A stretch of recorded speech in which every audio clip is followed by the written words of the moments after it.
Hello, my name is Dale Wilhite. I'm right now in Biloxi, Mississippi. I'm away to Florida to visit my parents, and then hopefully I'll be going to Hawaii. If you want to find anything about me, go to MySpace, where I have a very large page. I also have an account with Twitter and Facebook.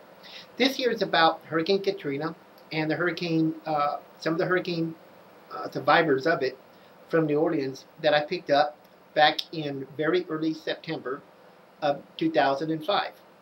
Technically, what happened was after Katrina hit and the floods began, and I think Katrina hit in the 29th of August in 2005, people were fleeing to Dallas, to anywhere they could go. And a lot of them ended up in Fort Worth, Houston, and San Antonio, Austin, and as far away as Amarillo, and some ended up even in LA.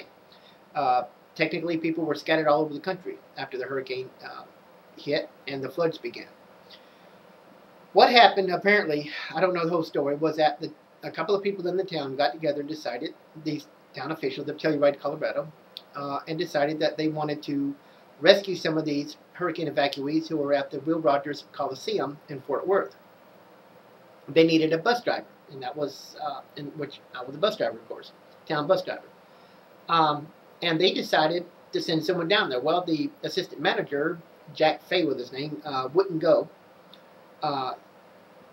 to pick him up.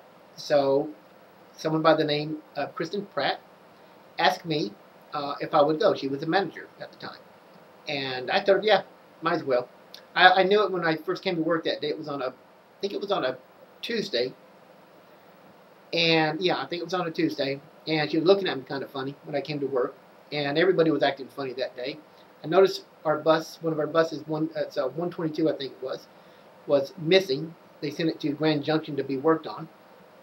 So I knew something was up, but I wasn't sure. And then I knew about an hour after I started driving, she came over the radio and said, would I like to go down there and pick him up? Yeah, no problem. I was expecting it. I read people's body language, and I knew something was up. You just had to be there to see it. It was quite obvious. But anyhow, so I had the next day off, and then I went with two other ladies and some kid, one of the ladies' kids. I think it was on an early Thursday morning. And we drove down there, picked up altogether about 26 people, all African Americans. I'll say Black Americans, because a lot of Black Americans don't like to be called African Americans. They just, will flat out tell you, I'm an American, period. Anyhow, it was a very pathetic thing to see. Most of the people at the Will Rogers Coliseum had already left, but you can see there's clothes that's lined up from one side of the place to the next. There was food over there, and I got a plate or two. And we picked them up. It was the second morning from when I left. We drove, let's see, from Telluride and stopped. I made them stop. I just told these two ladies, we can't drive straight through. When you're a driver of a bus or a truck or something like that, you can only drive 10 hours. And so I told him, we've got to stop. So we stopped just before we got to Amarillo, and then spent the night, and then got down there the next day. And luckily, I got the last room in Fort Worth at a motel room. They stayed with some friends. This lady has relatives or friends down there. And I met them the next morning. That would have been on a Saturday morning. And we went and picked them up. It was almost near noontime before we got them. And there were about 3 cars that followed us, and that had mostly adults in it. And it was a pretty pathetic sight. A lot of these kids, young kids, most of them were just being kids. There was a preacher and his wife, who had a baby that was just almost like stillborn.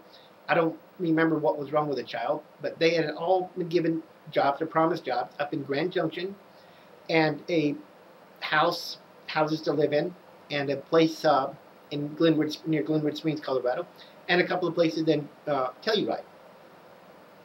So we drove up. We stayed. Our first stop Saturday night was near North Texas, north of Amarillo. I can't remember the town, but the town came out to greet everybody. They stayed in an auditorium, food, townspeople. They had a TV, little reporters there. I went and stayed in a motel room. Sunday morning, we started again. And we got there late Sunday night, coming up through Vail. I think we came up through Vail, and I headed over to Glenwood Springs, dropped off a lady and her kids, in a 3-story house that was just absolutely unbelievably beautiful. Perfect neighborhood. It's just outside of Glenwood Springs, Colorado, and the lady was just literally crying. You know, she couldn't believe, but she was going to get to live there for free for 3 years. And I guess they had a job lined up. And I brought most everyone else to Grand Junction. I decided to drive on in back to Telluride Monday night, and actually Tuesday morning, almost daylight, about 4 a.m. before we got there. And from Ridgeway, Colorado, all the way to Telluride, I think it took like 1 second for me to go that 45-minute drive up through the mountains and over. And that was because I was having, they call it sleep deprivation or something. It just seemed like I was in Ridgeway, and the next minute I was in Telluride. And all the travels of all my life, I've never encountered something like that. That's just how tired I was. But anyhow, the point of it is that a lot of these, some, not a lot, but a few of these hurricane evacuees were picked up, right? And the town of Telluride paid for it to bring them to a better life. And I do not know what happened to anybody, unfortunately. I hope a lot of the people that I picked up are still in Grand Junction, because they certainly are better off there than they would be back in New Orleans, because these were very, very poor people. Their cars, even one car even broke down before we got to Vail, and it was just a really sad thing. But these were some of the best people I've ever met in my entire life. These were great people, and it's the characters. It was like each person had a character that was just so unique, beyond anything I've ever seen in my life. And it's just something I was thrilled to do, even though I downplayed it much. The newspaper, when they reported on it, and Telluride, hardly even mentioned my name. But it was about them. It wasn't about me anyhow. It was all about their plight and what they went through. And I just have always wished that they have a better life now. And I hope a lot of people left New Orleans that were not having a good life and are somewhere else in America living a better life. That's all I can say. To pay for the trip, and it was expensive, we had one of the ladies' credit card was what was used. The town got together a few days later after I got there, or got back, and they had a street party and a dance and so forth, and people donated money, and that's how they paid the debt off. That's how it was done.